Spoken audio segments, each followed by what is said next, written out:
Peyğəmbərimiz Hz. Muhammed sallallahu buyurur: "Mən elmin şəhəriyəm, Əli isə o şəhərin qapısıdır."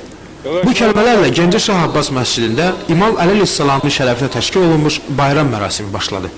Cəmaət namazı qılındı. Hz. Əli əleyhissalamın şərəfinə Qur'an oxundu. İslam tarixində İmam Əli əleyhissalamın əvəz olunmaz rolundan danışıldı.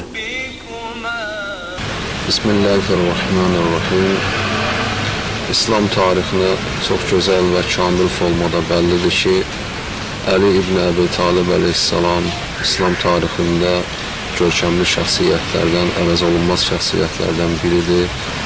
Əli ibn Əbi Talib əleyhissalamın mübarək doğum günü qeyd olundu. Bugün münasibəti ilə bütün Azərbaycan xalqına, xüsusən də Gəncə müsəlmanlarını səmimi qəlbdən təbrik edirəm və Gəncə müsəlmanları və xalqımıza sülh, əmin-amallıq, saadət arzulayıram. Vəssalamu aleykum və